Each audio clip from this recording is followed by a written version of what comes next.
Students, welcome to Paradigm classes. Students, इसके previous वाले class में हम लोग पावर तक पढ़ लिए थे। क्या लिखे थे? पावर का डेफिनेशन और एसआई यूनिट, ये सब देख लिए थे। पावर का एसआई यूनिट और पावर का एक पी इक्वल टू और relation between force and velocity का भी हमने देखा था, P equal to F V. अब हम आज देखेंगे इसी पे based question. Example number first है, एग्जाम्पल नंबर फर्स्ट। ये क्या बोल रहा है? एग्जाम्पल नंबर फर्स्ट है, the human heart discharge 75 millilitre of blood at each beat. अच्छा, एक बीट में हार्ट बीट होता है ना, एक बीट में 75 मिलीलीटर ब्लड को डिस्चार्ज करता है। इसका मतलब volume of blood, volume of blood in each beat, in each beat, एक बार हार्ट बीट करता है तो 75 मिलीलीटर ब्लड आता है बाहर। ठीक है, ये वॉल्यूम है। हाँ। ये क्या है? वॉल्यूम की मिलीलीटर में होता है ना। हाँ। दूसरा, उसके बाद क्या दे रखा है? At each beat against a pressure of 0.1 metre of Hg. और कितना प्रेशर दे रखा है? 0.1 मीटर ऑफ एचजी। एचजी क्या होता है? मरकरी का जो कॉलम होता है, उस पे 0.1 मीटर हाइट तक ये गया है स्केल। तो ये हाइट अभी कन्वर्ट कर रहे हैं, पहले ये देखो। तो ये P pressure 0.1 metre of Hg pressure है। उसके बाद इसमें क्या रखा है? Of assuming that pulse frequency 80 beat per minute. Pulse की जो फ्रीक्वेंसी है,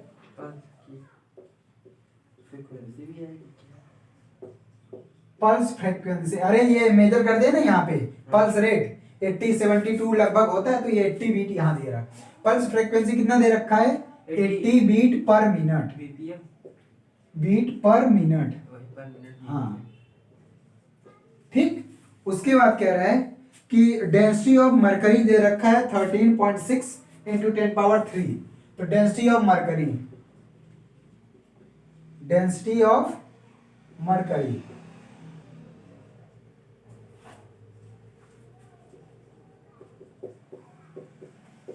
टेन पावर 3 किलोग्राम पर मीटर क्यूब।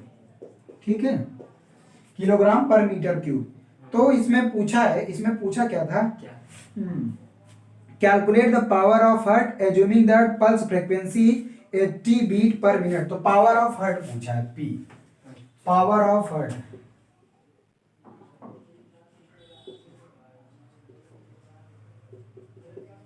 ठीक। अरे जैसे समझो, जो मोटर होती है पानी उठाने वाली, जिसको टुल्लू बोलते हैं मोटर, वो भी तो पानी उठाता है ना। उसका पावर होता है ना, कितने एचपी का पावर है? 1 हार्स पावर के 2 हार्स पावर।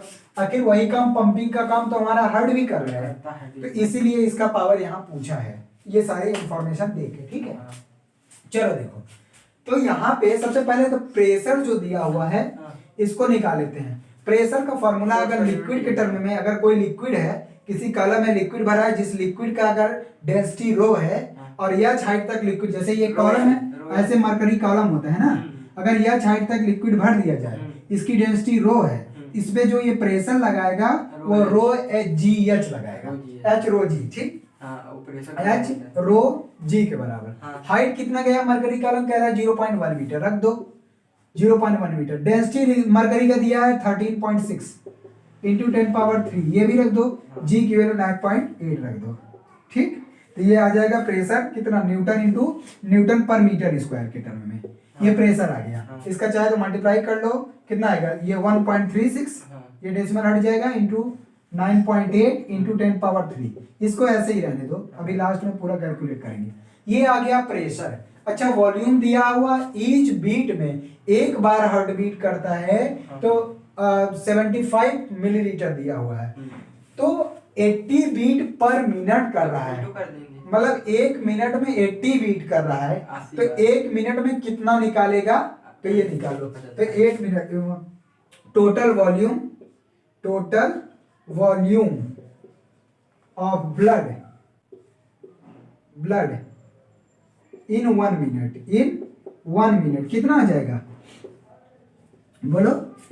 तो आ जाएगा 80 और 1 मिनट में 75 मिलीलीटर को लीटर में कन्वर्ट करोगे 10 पावर -3। बात समझ में आया? तो ये आ गया वॉल्यूम, इसको V से डिनोट कर देते हैं वी वॉल्यूम, हाँ। और इसको प्रेशर पी से। तो वर्क डन का जो फॉर्मूला होता है, जब पी प्रेशर और वॉल्यूम दिया है तो work done P W is equal to PV होता है। वैसे एक फॉर्मूला है PV is equal to NRT, ये वर्क डन का ही फॉर्मूला होता है। कब? जब प्रेशर और इस थर्मल फिजिक्स में पढ़ोगे वहां पे। केवल यहाँ इतना जान लो कि वर्क डन, अगर चेक करना चाहते हो कि यही फॉर्मूला सही है कि नहीं, तो हमने बताया डायमेंशनली चेक करना। आप डायमेंशन प्रेशर के निकालो, वॉल्यूम के निकालो, दोनों का मल्टीप्लाई करो, अगर वर्क डन का एनर्जी के डायमेंशन के बराबर आ जाते हैं तो समझ लो वर्क डन है। तो वर्क डन आ जाएगा, वर्क डन W कि कौन वर्क डन करेगा? हार्ड। तो कितना करेगा? पीवी के बराबर। प्रेशर टू वॉल्यूम की। हाँ, प्रेशर मल्टीप्लाइड बाय वॉल्यूम। ये कहाँ पे है? थर्मल भेजे, अभी पढ़ोगे आगे। यहाँ केवल इतना जानो कि वर्क डन पीवी के बराबर। ये आ गया। हमको क्या निकालना है? पावर। तो पावर क्या होता है? टाइम। पावर ये आ जाएगा work done divided by time taken. तो 1 मिनट में इतना वर्क कर रहा है तो टाइम 1 मिनट के ही रिस्पेक्ट में लेंगे कि 1 मिनट में कितना, इतना पावर कितना दिखाएगा। तो ये आ जाएगा पीवी अपॉन टाइम कितना है? 1 मिनट। तो पीवी की वैल्यू कितनी है? 1 मिनट ही दिया हो ना, टाइम तो और कुछ दिया नहीं है इसमें। हाँ ठीक है, 1 मिनट, लेकिन ये मिनट में है। पावर क्या था? वो जूल पर सेकेंड, सेकेंड के टर्म में रहता है ना 60, और यहाँ पे 60 सेकंड डिवाइड कर देंगे। तो पावर कितना आएगा यहाँ पे? ये पीवी की वैल्यू रखो, पी की वैल्यू कितनी? ये है 1.36 इंटू 9.8 इंटू 10 पावर 3। ये 1 मिनट है, ध्यान रखना। ठीक, तो ये पी आ गया।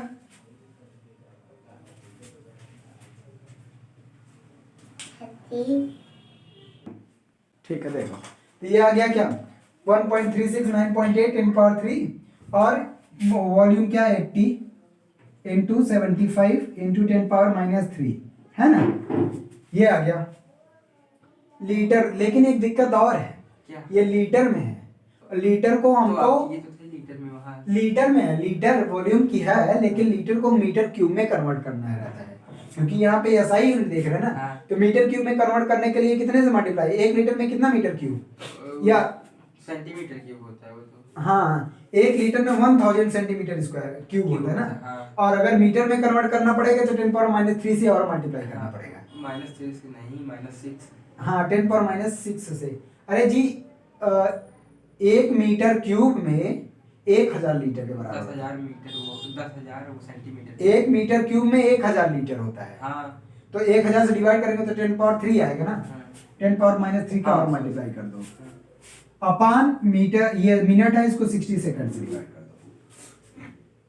दो। ऊपर हटाए पावर, अब इसी को कैलकुलेट कर लो, आंसर आ जाएगा। देखो ये कहाँ कट रहा है, 6 से कटेगा। देखो 1 0 से 1 0 काट दे रहे हैं, और 6 से देखो 2 3 जा 2 4 जा और 3 25 जा कैंसिल। 25 चौका 100 यहाँ आ गया, 100 ये, और ये 3 से +3 -3 कैंसिल। इस 100 से ये -1 यहाँ बचेगा एक, और ये +3 ये 25 चौका 100, 100 से -3 में -1 बचेगा। केवल यही बचेगा 1.36 इंटू 9.8 इंटू 10 पावर -1। इसी का मल्टीप्लाई कर लो, इतना पावर वाट पर जूल पर सेकेंड या वाट आएगा, वाट में आ जाएगा आंसर। ठीक है, मल्टीप्लाई कर लो, आंसर आ जाएगा। और कौन सा क्वेश्चन? ओके ठीक है, चलो वो देखो, हटाएं इसको।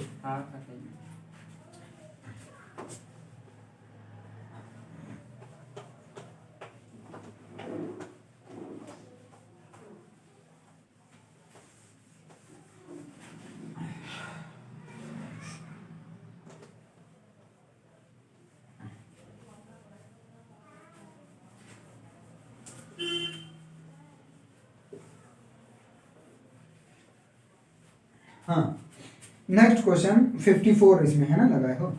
चलो एग्जांपल नंबर 2 दिखा दे रहा है। ऐसा लोड़ा में 54 नंबर एग्जांपल है। ये क्या कह रहा है? ये क्या कह रहा है? Calculate the horse power of a man. एक आदमी का हॉर्स पावर बताना है।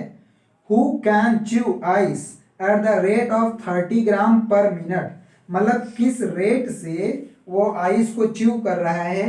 30 ग्राम पर मिनट, ध्यान रखना है। तो इसका मतलब मास ऑफ आइस, जो mass of ice chewed by man कितना दिया हुआ है? 30 ग्राम। तो mass of ice chewed by man by man. कितना? 30 ग्राम आइस। कितने मिनट में? 1 मिनट में। ध्यान रखना ये भी। Who can chew ice at the rate of 30 ग्राम पर मिनट, मतलब 1 मिनट में, इन 1 मिनट, इन 1 मिनट। ध्यान रखना क्योंकि यही टाइम आएगा तभी तो पावर पूछ रहा है शायद। उसके बाद कह रहा है given 1 horse power is equal to 746 watt. 1 horse power दिया हुआ है, हाँ 1 हॉर्स पावर दिया हुआ है 746 वाट। तो वाट ये आ जाएगा 1 हॉर्स पावर 746, जे की वैल्यू 4.8, तो 1 HP दिया हुआ है 746 वाट। और इसमें एक जूल की वैल्यू दे रखी है, वो 4.2 किलो कैलोरी 4.2 नहीं, जे की वैल्यू दे, जे एक कांस्टेंट होता है, ध्यान रखना। रुको, जूल है? नहीं जे जूल नहीं है, सॉरी जे एक कांस्टेंट होता है, जे कांस्टेंट होता है, वो दिया हुआ है J equal to 4.2 joule per calorie. 4.2 joule per calorie ये कांस्टेंट होता है, हीट कांस्टेंट बोला जाता है इसको, ठीक है। अब देखो, अच्छा क्वेश्चन है। अब वो जो आइस, क्योंकि यहाँ पे आइस चबा रहा है तो आइस वाटर में कन्वर्ट हो रहा है, तो उसका जो हीट होगा लैटेंट हीट, और लैटेंट एल की वैल्यू दे रखा है। वाटर का लैटेंट हीट 80 होता है, ध्यान रखना।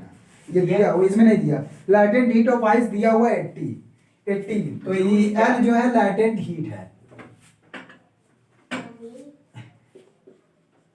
लैटेंट हीट ऑफ आइस कितना है? हीट ऑफ आइस ये होता है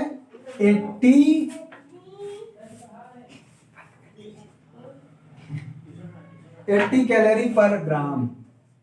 इसका मतलब कि 1 ग्राम अगर आइस पिघलेगा तो 80 कैलोरी की एनर्जी, हीट एनर्जी निकलेगा। बात समझ में आ? या इतनी एनर्जी उसको देना पड़ेगा पिघलाने के लिए। नहीं तो इतना मतलब कि 1 ग्राम को पिघलाने के लिए इतनी एनर्जी देनी पड़ेगी, ऐसा देनी पड़ेगी। हाँ। अब देखो लैटेंट हीट ऑफ आइस, अभी इसको थर्मल में पढ़ाएंगे। ये क्या है? ये एल दे रखा है, कितना? एल। तो जो हीट एनर्जी होती है एच इज इक्वल टू होता है हीट एनर्जी जो निकलेगी ml के बराबर। कितना? अगर इतना हीट 30 ग्राम पिघलेगा तो ml के बराबर, mass multiplied by latent heat होता है। तो हीट एनर्जी कितनी आ जाएगी? हीट एनर्जी आ जाएगा हीट रिक्वायर्ड टू मेल्ट, या हीट रिक्वायर्ड अब ये निकाल रहे हैं। हाँ, यहीं से सॉल्यूशन है। Heat required to melt 30 gram, to melt ice, तो किसके बराबर होगा? ml। m क्या है? Mass of ice. l क्या है? Latent heat. बात समझ में आ? तो ये h लिख दो। h मास कितना है? 30 ग्राम। 30 ग्राम को किलोग्राम में कन्वर्ट कर दो, और लैटेंट हीट 80। लेकिन ये भी कैलोरी पर ग्राम है, और यहाँ पे भी ग्राम था, तो ये ग्राम हटा देते हैं, ठीक है। बात समझ में है कि नहीं? वो कैलोरी पर ग्राम था ना, तो ये कैलोरी में आ जाएगा। इतनी कैलोरी हीट एनर्जी आ जाएगी। लेकिन हमको क्या निकालना? वर्क डन निकालना है। और वर्क डन का जो फॉर्मूला होता है इसमें, वर्क डन नहीं, वर्क डन यहाँ से जे है, जे कांस्टेंट पता है ना, तो जे एच होता है, जे इंटू एच। ऐसे देखो, ऐसे कंपेयर कर लो, जूल पर कैलोरी और जूल पर कैलोरी में कैलोरी का मल्टीप्लाई करोगे, कैलोरी से कैलोरी कैंसिल आउट, जूल, इसका मतलब वर्क डन है। तो जे एच, जे की वैल्यू कितनी दे रखी? 4.2, और इधर 30 इंटू 80, ये आ जाएगा जूल। क्या आ जाएगा? जूल। ये वर्क डन आ गया। किसका वर्क डन? 30 ग्राम को च्यू करने में जो वर्क डन किया। तो ये क्या पूछ रहा है? पावर पूछ रहा है ना, पावर, आदमी का पावर पूछ रहा है। तो पावर आ जाएगा work done divided by time. 1 minute में चबा रहा है ना, ये आ जाएगा 4.2 into 30 into 80 divided by minute 60।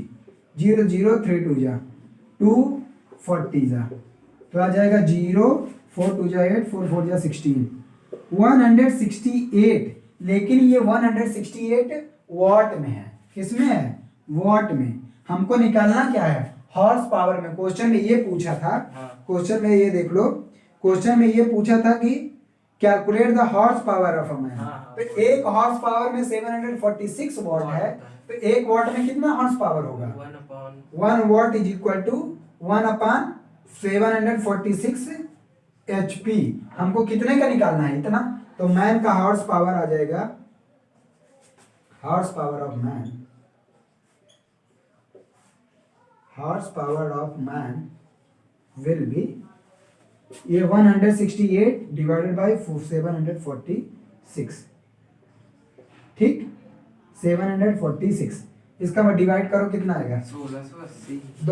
दो चंग नहीं, कितने से कटेगा यार? कितने से कटेगा? काट लो, जो भी आएगा या HP लिख दो, काट लो जिससे भी कटेगा, ठीक। इतना हॉर्स पावर उसका क्या है? पावर है, ठीक। और कौन क्वेश्चन लगाए थे? और अभी ये अच्छा 58, ठीक है 58 वाला देखो, हटाएं इसको। हाँ,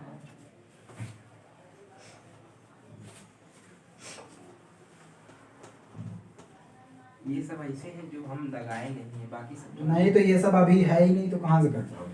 नहीं, ये बाकी जो सब इसमें लिखे फार्मूला हैं। यूज हो रहा है अभी पढ़े ही नहीं। बाकी सब वाले में लगाया नहीं, क्योंकि वो भी थोड़ा पाइप वाइप वाला भी लगाए थे, पाइप टिल्लू वाला, लेकिन वो जो हार्ट वाला था उसमें नहीं। हम तो सोचे बायो का क्वेश्चन दे दिया, बायो का ही है ना सर। बायो में भी आ जाता है, देखो। अच्छा ये है एग्जाम्पल नंबर 3, एग्जाम्पल नंबर 58 उसमें दिया हो बुक में। एग्जाम्पल नंबर 3 ये क्या कह रहा है? द टरबाइन, ये कह रहा है कि the turbine pits at the Niagara fall, Niagara waterfall है, और 50 मीटर डीप। वो कितना डीप है? 50 मीटर डीप है। उसके बाद ये कह रहा है कि 50 मीटर डीप मतलब कि वो समझ सकते हो हाइट, एक तरह का हाइट दिया हो, हाइट 50 मीटर, हाँ। जो जो दिया लिखते जाओ। आगे क्या कह रहा है? 50 metre deep, the average horse power developed is 500। जो एवरेज हॉर्स पावर डेवलप कर रहा है वो, हाँ, हॉर्स पावर डेवलप कर मतलब कि उससे जो एनर्जी मिल रही है वो 500 है। तो average horse power, energy produce, average HP 500। अरे एनर्जी हॉर्स पावर वो पावर की यूनिट होती है ना, तो एनर्जी क्या प्रोड्यूस 500 दिया हुआ है। एवरेज हॉर्स पावर कितना दिया हुआ है? 500। ये 500 की 5000। अब देखिए जो क्वेश्चन में देख लीजिए ना, नीचे जब ऊपर नहीं समझ में आया, नीचे देख लीजिए। नहीं 500 दिया हुआ है इसमें, लेकिन वो गलत वहाँ पे 5000 कुछ भी हो, चलो दो ये दिया। If the efficiency of the generator is 85%, efficiency generator की कितनी है? अच्छा, ये- इफिशियंसी, अब इसका क्या हो? इफिशियंसी 85%, मतलब कि 85% एवरेज ये दिया है 500, ये 5000 या जो भी एवरेज इतना दिया हो, लेकिन इसका 85% ही वो अच्छा, produce मतलब कुछ करता है। कभी कभी धीमा तेज हो। हाँ 85%, क्योंकि अब कोई भी मोटर हो या कोई भी मशीन हो 100% इफिशियंट नहीं होता है कि जितना लिया इनपुट उतना ही आउटपुट, ऐसा नहीं देगा। तो ये 85% उसकी क्या है? इफिशियंसी है। हाँ। उसके बाद ये कह रहा है 500। तो यहाँ पे कह रहा है how much water passes through the turbine per minute, मतलब कि कितना वाटर टरबाइन से पास करेगा, मतलब मास, जी की वैल्यू ये पूरी दिया हुआ है 10 रख दो आप, 10 मीटर पर सेकेंड स्क्वायर। और ये कह रहा है कितना टरबाइन से वाटर पास करेगा, how much water pass through the turbine, how much water pass through the turbine, pass through the turbine, the turbine. देखो इसका मतलब मास ऑफ वाटर पूछा है, क्या पूछा है? और कुछ नहीं दिया ही नहीं। द टरबाइन पिट्स इतना दिया हुआ है, ठीक है, टरबाइन पिट्स इतना जी, मैं ये पूछा, ठीक है, कोई दिक्कत नहीं। देखो क्वेश्चन बहुत अच्छा है, ये भी देखो। यहाँ पे नियाग्रा वाटरफॉल है, वाटरफॉल है तो ऐसे डैम की तरह होता है ऊपर, मतलब कुछ हाइट पे, यहाँ पे मान लेते हैं वाटर इकट्ठा है, हाँ। ये ऐसा कुछ रहता है ना डैम, हाँ। इस पे, और यहाँ से वाटर गिरता है, नीचे टरबाइन लगी रहती है, मोटर लगी रहती है, हाँ। और इस पे वो मूव करता है, तेजी से मूव करता है, ऐसे इसमें टरबाइन लगा रहता है ना। हाँ। इसी तरह अब ये कह रहा है इसमें जो डीपनेस दिया हुआ है वाटर का वो H दिया हुआ है 50 मीटर, इतने ऊपर से गिरा। हाँ। और ये एवरेज पावर, इसका मतलब एवरेज पावर का मतलब जो पावर हम यूज कर रहे हैं, जो हमको पावर मिल रहा है वो 500 नहीं और ज्यादा कर दो 5000, ठीक है। बुक में दिया वो वही, लेकिन 5000 कर दो या जो भी, कोई इससे कोई फर्क नहीं पड़े, तो वैल्यू है ना। तो ये जो यूजफुल मतलब यहाँ से जो हमको पावर मिल रहा है इस टरबाइन को मोटर से, वो ये है। लेकिन मोटर की इफिशियंसी कितनी है? 85%। मतलब ये जो वैल्यू मिल रही है वो 85% ही है, 100% नहीं है। इसका मतलब इसका टोटल तो कुछ लॉस हुआ है, लेकिन हमको तो इसको टोटल निकालना है ना, क्योंकि यहाँ टोटल जो एनर्जी है वही तो यहाँ कन्वर्ट हुआ है, हमको इसको टोटल निकालना है। तो टोटल पावर क्या आ जाएगा? टोटल पावर, अच्छा, जो 85% है यही 5000 है पावर ऑफ मोटर या टरबाइन ना सर? हाँ, जो 85% है वही 5। हाँ वही तो ये 85% की वैल्यू, तो 100% की वैल्यू कितनी आ जाएगी? 100/85 इंटू 5000। ये बात समझ में आई कि नहीं? भाई 85% की वैल्यू ये थी, तो 1% की 5000 डिवाइडेड बाई 8500, 100% के 100 से मल्टीप्लाई कर देंगे। ये इतना एचपी तो वो पावर दे रहा है, इतना एचपी मोटर का टोटल पावर है। अच्छा ये बताओ पावर, और ये कब है? यहाँ टाइम दिया है? टाइम नहीं दिया है। एवरेज पावर, ये पावर है ना, टाइम तो देना चाहिए। टाइम कहाँ दिया हुआ है? रुको, डेवलप इतना दिया हुआ है, pits Niagara waterfall develop 500, average power develop 5 if that efficiency of generator how much water passes through turbine. अच्छा पर मिनट लास्ट में दिया हुआ, how much water passes through the turbine per minute. इसका मतलब टाइम दिया है 1 minute. वही कह रहे हैं मिनट टाइम का कैसे होगा? 1 मिनट। ये इतना वाटर, देखो इतना वाटर पास कर रहा है, ठीक। अब देखो ये तो आ गया टोटल पावर, और वर्क डन कितना करना पड़ेगा? तो work done is equal to क्या होगा? पावर मल्टीप्लाइड बाय टाइम, यही ना होता है। पावर तो ये निकल गया, तो ये आ जाएगा 100 डिवाइडेड बाय 85 इंटू 5000। ये पावर आ गया, लेकिन ये हॉर्स पावर है। कितना? Horse power. तो हॉर्स पावर को 746 से मल्टीप्लाई कर दो। हमको निकाला ये, हाँ ठीक है कोई दिक्कत नहीं। 746 इंटू टाइम, एक मिनट दिया हो तो 60 सेकेंड। ये क्या आ गया? Work done. डिवाइड करेंगे। अरे जी 1 मिनट दिया था, मल्टीप्लाई टाइम को हो रहा है ना। इतना ये आ गया जूल वर्क डन। क्या आ गया? इतना जूल वर्क डन। हमको निकालना क्या है? हमको निकालना है हाइट, और नहीं मास। ये इसमें जो कितना वाटर इकट्ठा है, वॉल्यूम या मास के टर्म में देखो। तो अब ये बताओ, अगर वाटर का मास यम है और यह हाइट तक है उठा हुआ है, तो कितना एनर्जी इसमें स्टोर होगा? mgh। और वही एनर्जी तो इसको वर्क डन में कन्वर्ट कर देगा, तो mgh के बराबर हो गया। तो ये आ जाएगा mgh एनर्जी, और यही वर्क डन में कन्वर्ट हो जाएगा, जो इसको वर्क करा रहा है टरबाइन को मूव कर दे, इसके बराबर कर दो। और क्या? pt। ये आ जाएगा 100 divided by 85 into 5000 into 746 into 60। हमको मास निकालना है, मास यहीं रहने दो, बाकी सबको एक तरफ कर दो। 100 5000 746 60 डिवाइडेड बाई 85। जी की वैल्यू 10 कहा है उसमें, क्वेश्चन में क्या रखा है? जी की वैल्यू 10 ले लो आप। हाइट कितना दिया? 50 मीटर, ये भी 50 रख दो, हो गया। काट पीट दो, आंसर आ जाएगा। समझे? 17 से ये कटेगा का 17 चौका 68, 17 पचे 85, 17 चौका 68, 68 और 6 नहीं कटेगा। 70 से देख लेना, डेसिमल में आएगा। इतना किलोग्राम मास आएगा जो भी आएगा। वाटर का ये मास दिया हुआ है, अमाउंट ही पूछा था, वॉल्यूम नहीं। वॉल्यूम निकालने के लिए तब हमको उस डैम की साइज भी पता होना चाहिए ना, कितना लेंथ ब्रेथ है और हाइट तो पता है, तभी वॉल्यूम निकाल सकते हो। तो यहाँ पे केवल मास के टर्म में निकलेगा कि वाटर की कितना अमाउंट, कितना किलोग्राम वाटर वहाँ है। ये नहीं, जो ये 85% दिया है, ये जो 5000 है, 85% का 5 मतलब 5000 का 85%? नहीं, जो बाहर निकले, जैसे यहाँ से पूरी एनर्जी mgh है, अब वो पूरा एनर्जी इसको वर्क डन कराएगा, लेकिन इसकी इफिशियंसी है 85%। मतलब जितना एनर्जी है उसका केवल 85% बाहर दे रहा है। तो ये जो 5000 एवरेज पावर दिया है मोटर का, ये 85% है। लेकिन हमको तो ये टोटल एनर्जी 100% कन्वर्ट करना है ना। 85% बराबर कैसे होगा? क्योंकि टोटल यहाँ mgh है, तो टोटल ही कन्वर्ट, तभी तो एक कंजर्वेशन ऑफ एनर्जी लगेगा, otherwise conservation of energy fail हो जाएगा। ठीक, इसलिए ये कंसीडर करेंगे। हटाए।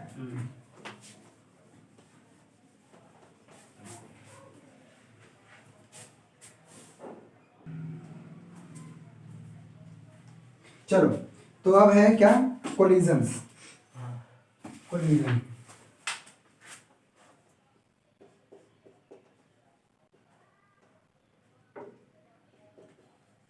कोलिजन। कोलिजन का मतलब होता है टकराना, कोलिजन का मतलब टकराना, सिंपल सा। लेकिन जरूरी नहीं कि हमेशा टकराए ही तभी हम उसको कोलिजन कहेंगे, इसलिए कोलिजन का केवल एक मतलब समझना, टकराना, वो गलत है। ठीक, तो कोलिजन का पहले लिखो, collision is said to be occur, collision, क्योंकि कई अभी केस आएंगे या क्वेश्चन देखोगे वहां पे फिजिकली वो टकरा नहीं रहे हैं, लेकिन कोलिजन उसमें हो रहा है। ठीक, तो collision is said to occur, said to occur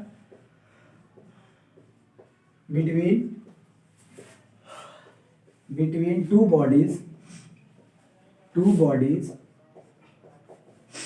either if they are physically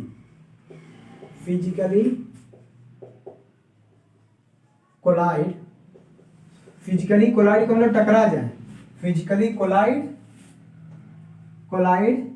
each other or if the path of one body affected due to the force exerted by other body, due to the force exerted by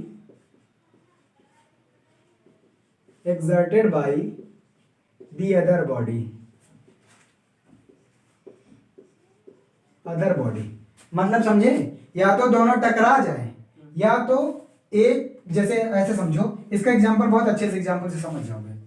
example जैसे कि एक body ये है, हाँ, और एक body इधर से आ रही है, हाँ, दोनों भीड़ के बीच में, हाँ, तो ये कोलिजन का केस है। या एक बॉडी जा रही है, हाँ, दूसरी बॉडी पीछे से आई, इसको ठोक दी, तब भी कोलिजन। ये तो फिजिकल कोलाइड है, फिजिकली कोलाइड। लेकिन और दूसरा इसी में एक बात ये दिया गया है, या तो ये दोनों फिजिकली टकरा जाए, कोलाइड कर जाए, या तो एक पार्टिकल का पाथ दूसरी पार्टिकल के द्वारा लगने वाला फोर्स से अफेक्ट हो जाए। फॉर एग्जांपल मान लेते हैं अल्फा पार्टिकल है, अल्फा पार्टिकल यहाँ पे है, और इसके पास, इसका ये पास है, और अगर कोई अल्फा पार्टिकल इसके पास से गुजारो, इसके रास्ते में नहीं, यहाँ से बगल से कोई अल्फा पार्टिकल पास करो, तो क्या ये ऐसे यहाँ सीधा पास कर जाएगा? नहीं। क्यों? क्योंकि अल्फा पॉजिटिव पार्टिकल होता है और ये भी पॉजिटिव। जैसे ही ये यहाँ पहुंचेगा, इस पे ये रिफ्लेक्शन फोर्स लगा देगा, ये यहाँ से ना होके ऐसे होके चला जाएगा, तो इसका पाथ अफेक्टेड हुआ कि नहीं?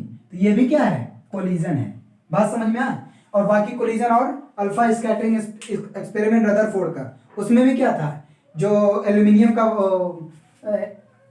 फॉयल लिए थे, उस फॉयल में कितना पतला, बहुत पतला था, गोल्ड फॉयल लिए थे, गोल्ड फॉयल एटम के बराबर का, और उसमें अल्फा पार्टिकल का बम्बार्डमेंट कराए, तो वहां पे भी तो टकरा रहा है ना, जो गोल्ड का फॉयल है, उसके जो एटम्स है या उसके न्यूक्लियस से जो अल्फा पार्टिकल वो टकरा ही तो रहा है, स्कैटरिंग, तो वो भी क्या है? एक तरह का कोलिजन ही है। तो एग्जांपल आराम से लिख सकते हो। ठीक, तो ये एक दो एग्जांपल लिख लो। Alpha scattering experiment in Rutherford, alpha scattering experiment, alpha scattering by the nucleus in Rutherford experiment, ये क्यों हुआ? ड्यू टू कोलिजन के कारण ही हुआ, रदरफोर्ड एक्सपेरिमेंट। बात समझ में आया? दूसरा आप क्या लिख सकते हो? बहुत सारे केस, ट्रक कार को टक्कर मार दिया, ये सब सारे वो केस हैं।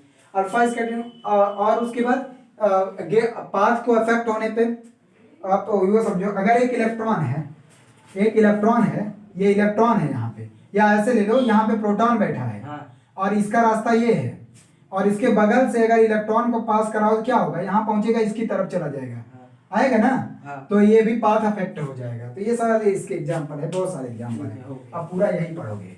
ठीक है, अब आते हैं टाइप्स ऑफ कोलिजन। नहीं, ये कोलिजन है केवल, कि कोलिजन क्या है और उसके एग्जांपल्स थे। टाइप ऑफ कोलिजन में आते वही हैं। ना, इसमें भी तो अलग अलग है, फिजिकली नॉन फिजिकली। नहीं वो नहीं है, वो सब कोलाइड ही है। Type of collision,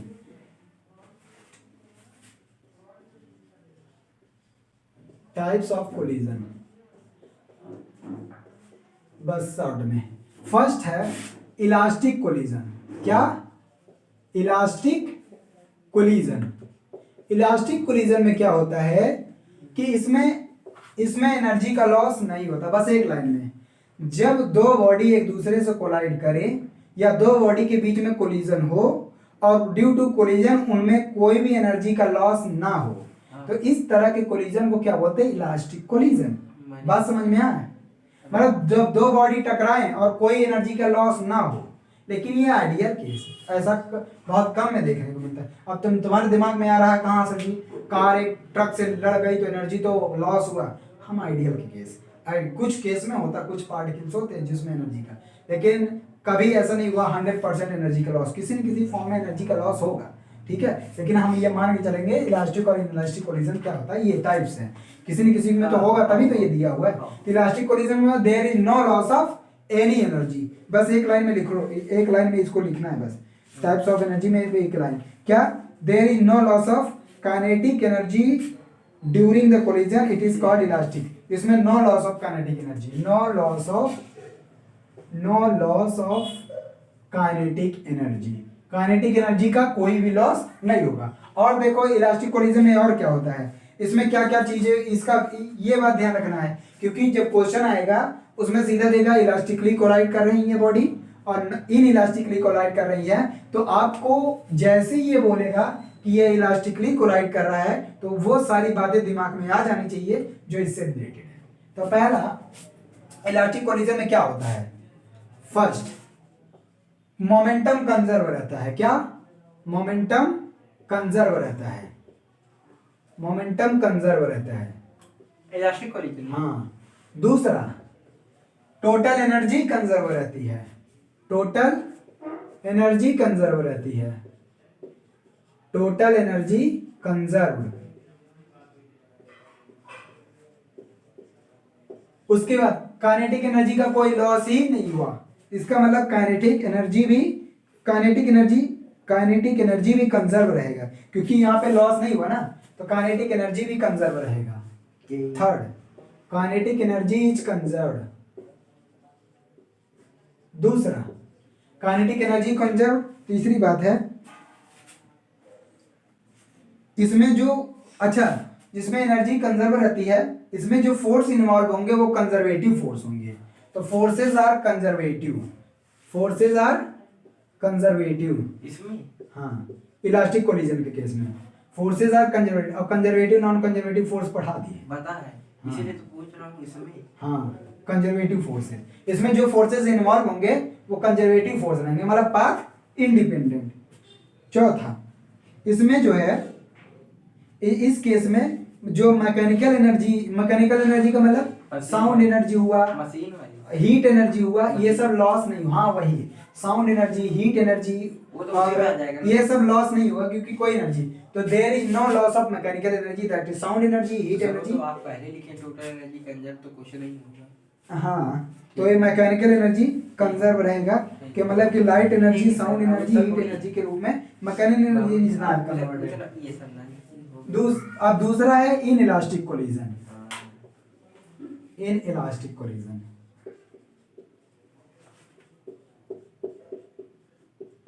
in elastic collision, इसमें क्या होगा? एनर्जी लॉस होगा।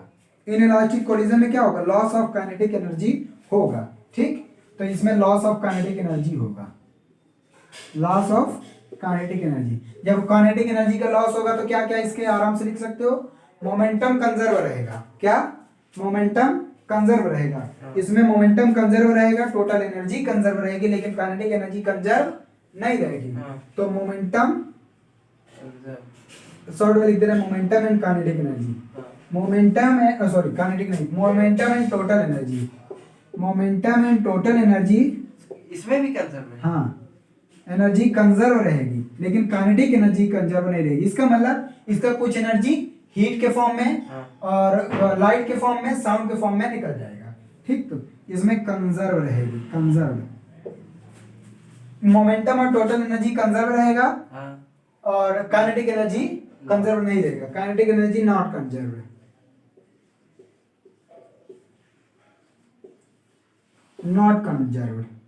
और क्या होगा इसमें? मैकेनिकल एनर्जी हीट एनर्जी के रूप में कन्वर्ट हो जाएगा। तो some mechanical energy, mechanical energy, mechanical energy converted into, converted into, converted into heat, heat energy, sound energy, light energy. अरे जब गाड़ी मोटर टक्कर करते हैं तो साउंड भी आती है, लाइट का मतलब कभी कभी आग भी लग जाता है, हीट एनर्जी का मतलब कि हीट एनर्जी है ना। ये सारे केस इनइलास्टिक कोलिजन में होते हैं। ठीक, तो इसका एग्जांपल दे सकते हो, दो व्हीकल जब एक दूसरे से लड़ते हैं तो एक कोलिजन है, बॉल फ्लोर से लड़ता है तो कोलिजन है। लेकिन जो mechanical energy, collision between sub atomic particles, collision between glass ball, इन दोनों का ये वाला इलास्टिक कोलिजन होता है। ठीक, तो अब आते हैं तीसरा है, अच्छा इसके एग्जांपल, इसके एग्जांपल लिख दो, collision between to vehicle, collision between to vehicle, collision between to vehicle. और इसमें क्या होगा?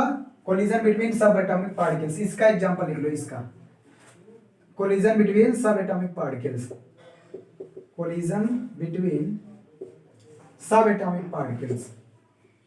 सब एटॉमिक पार्टिकल्स का मतलब electron, proton, neutron, mason, photon, कुछ भी सब एटॉमिक पार्टिकल्स। क्योंकि अभी अभी बताया ना, इसमें कोई एनर्जी का लॉस होगा ही नहीं। जब भाई एक अल्फा पार्टिकल या प्रोटॉन है, प्रोटॉन के पास इलेक्ट्रॉन जाएगा, कोलिजन तो हो रहा है लेकिन कोई एनर्जी का लॉस नहीं हो रहा है। तो ये क्या हो गया?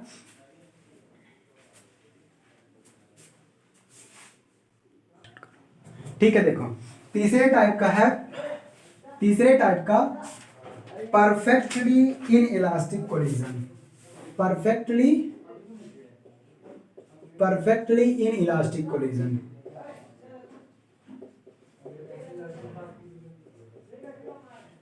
परफेक्टली इनइलास्टिक कोलिजन, इसमें क्या होता है? जब दो बॉडी एक दूसरे से कोलाइड करती है तो दोनों एक दूसरे से चिपक जाती है, स्टिक कर जाती हैं, उसके बाद एक सिंगल बॉडी के रूप में चलने लगती है। तो आराम से कैसे बता सकते हो? इधर से प्रोटॉन आ रहा है, इधर से इलेक्ट्रॉन चिपक गया। हाँ, प्रोटॉन इलेक्ट्रॉन दोनों एक होके आगे की तरफ, वो तो न्यूट्रल हो गया फिर सीधा सीधा। और क्या एग्जांपल दे सकते हो? और हम बताएं, गाड़ी जा रही है, ट्रक में घुस, हाँ गाड़ी जा रही है, कोई गाड़ी जा रही है और आप वो मड का वो बना लो गोला और उसको मार दो तो चिपक जाएगा और पूरा एक साथ चलने लगा, ट्रक में चिपके चिपके ऊपर से चला। तो ये भी क्या है? Perfectly inelastic. इसमें कुछ होती है टक्कर में, बट ट्रक में घुस जाती है। हाँ, तो इसमें क्या होगा? इफ क्या लिखे शॉर्ट में, शॉर्टेस्ट फॉर्म में क्या लिखा जा सकता है? In this collision body stick together and move as a single body after collision. बस यही। तो इन दिस कोलिजन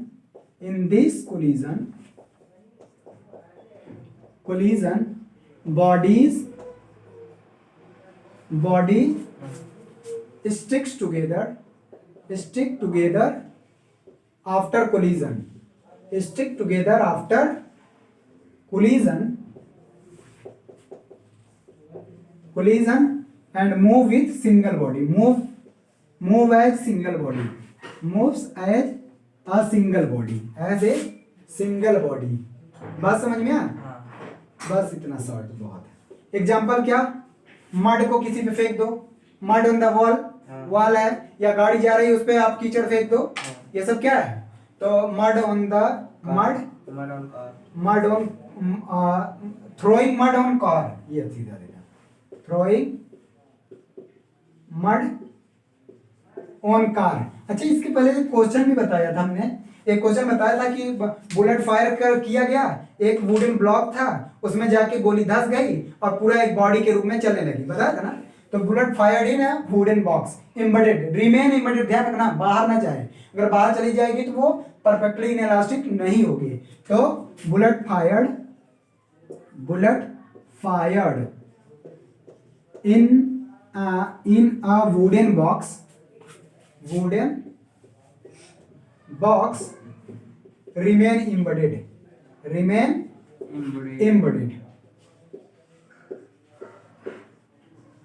ठीक है, इस तरह बस दो एग्जांपल लिखो। चौथा परफेक्टली इनइलास्टिक। उसके बाद फोर्थ है सुपर इलास्टिक, या इसी को एक्सप्लोजिव कोलिजन भी बोला जाता है। ठीक, तो इसमें क्या होता है, क्या था, सुपर इलास्टिक या एक्सप्लोजिव? सुपर इलास्टिक और एक्सप्लोजिव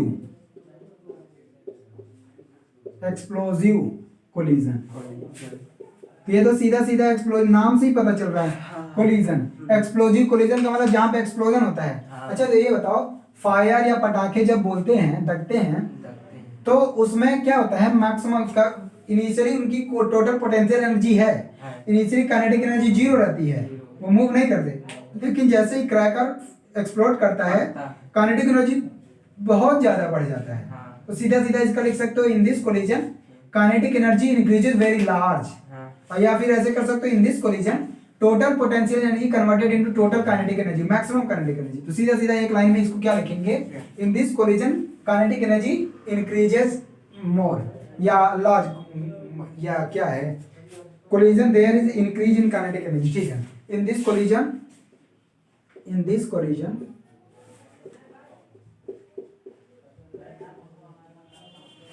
सर कैसे पटाखा बोलता है?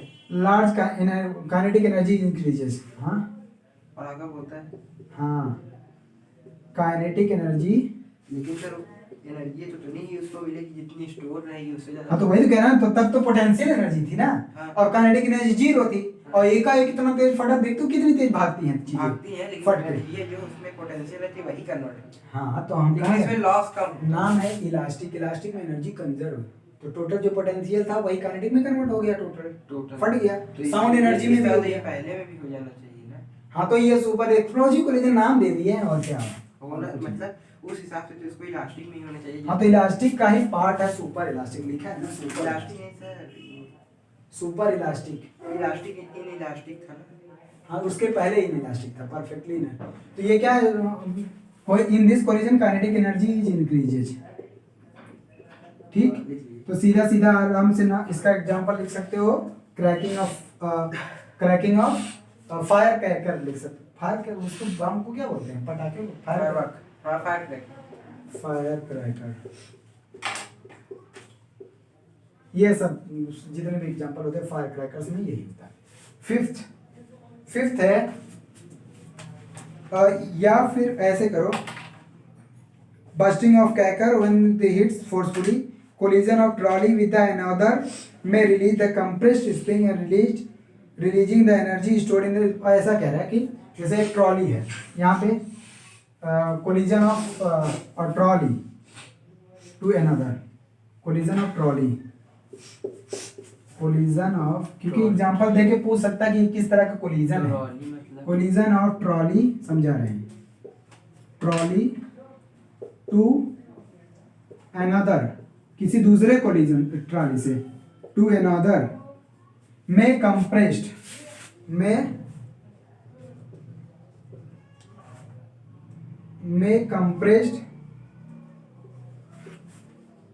compressed the spring or which releases kinetic energy, may compress the spring and thereby releasing energy stored in the। इसका मतलब क्या हुआ, may compress the spring and thereby releasing energy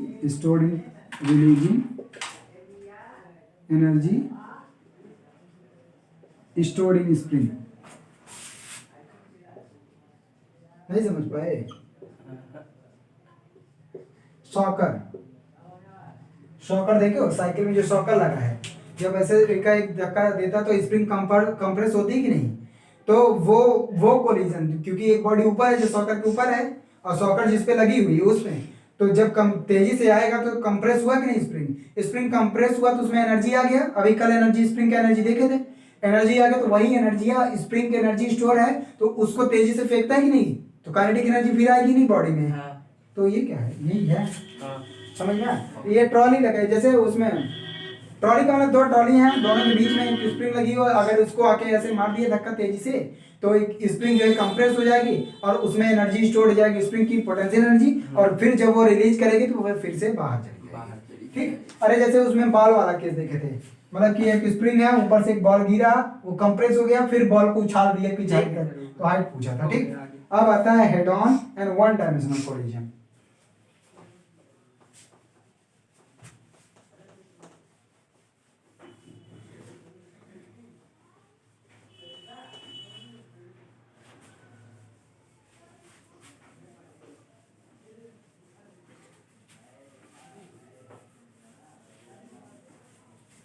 कौन सा नंबर का होगा, फिफ्थ नंबर, हेड ऑन और one dimensional collision. इसका नहीं दिया। नहीं अच्छा, हेड ऑन और वन डायमेंशनल फिफ्थ है। हाँ लिखा है पोजीशन, हेड ऑन और वन डायमेंशनल, वहां से क्वेश्चन तो नहीं बनेगा, वहां से केवल एग्जांपल बनेगा केवल इन सब से, लेकिन हेड ऑन और ऑब्लिक के। एमसी स्क्वायर वाला। हाँ, तो हेड ऑन और one dimensional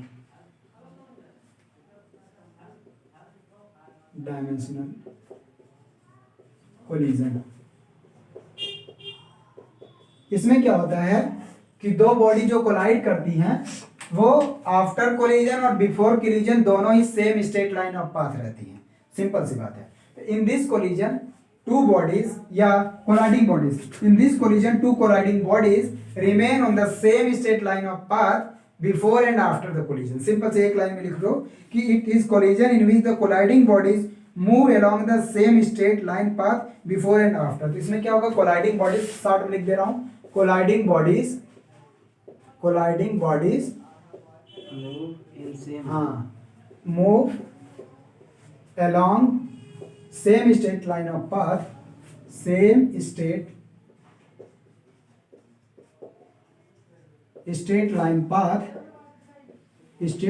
path before and after collision, path before and after collision, ध्यान रखना, बिफोर एंड आफ्टर कोलिजन।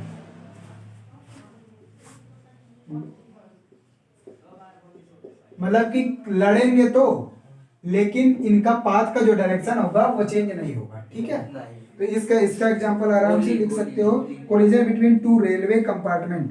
हाँ होता है ना, तो कोलिजन भी उसी, अरे सर गोली ऐसे रख के ऐसे मतलब कंचा काटता से। हाँ, उसी में अगर वो गोली का डायरेक्शन चेंज नहीं हो रहा तब, मतलब कुल मिला के जब टकराए, पाइप है उसमें हाँ, काटता कुछ डायरेक्ट, मतलब कि अरे वो कैरम बोर्ड वाला देख सकते हो, उसमें ऐसे मारते तो एक ही लाइन में जाती है ना। हाँ, तो collision between two compartment of, collision between two compartment of train, two compartment वो तो रोज होता तभी तो आगे बढ़ती है ऑफ ट्रेन ना। ठीक, तभी ये आ गया हेड ऑन कोलिजन। अब लास्ट बचा ऑब्लिक और टू डायमेंशनल। टू डायमेंशनल का मतलब कि दो बॉडी, मतलब प्लेन एक ही में है लेकिन दोनों डिफरेंट डायरेक्शन में, एक ही प्लेन में लेकिन दोनों डिफरेंट डायरेक्शन में है, और वो कोलाइड करने के बाद डिफरेंट डायरेक्शन में हो जाते हैं, या कुल मिला के प्लेन में एक्स वाई प्लेन ऐसा समझो। तो 6 है, और टू डायमेंशनल क्या बोलते हैं, ऑब्लिक्यू और two dimensional.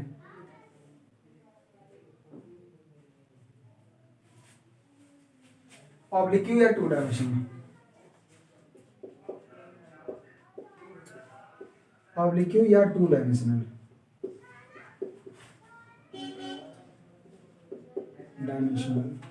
Collision.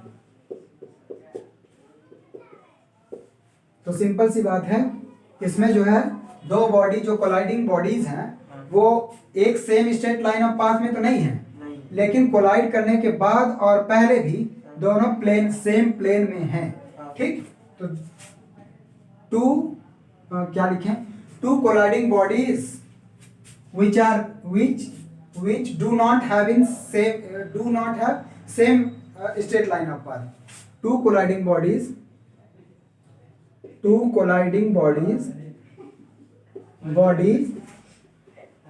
which do not move along same straight line of path, same straight line of path, straight line of path, but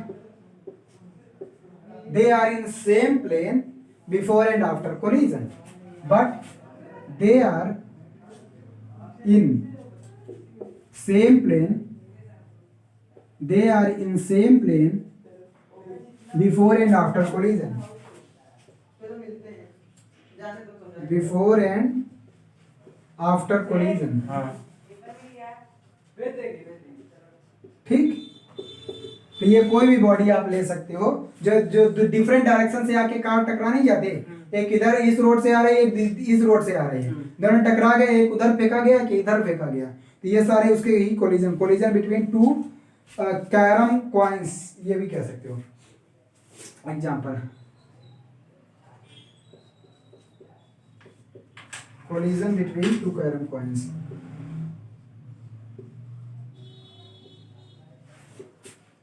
ठीक, ये आ गया सारे टाइप्स ऑफ कोलिजन खत्म। अब है conservation of linear momentum, linear momentum in collision.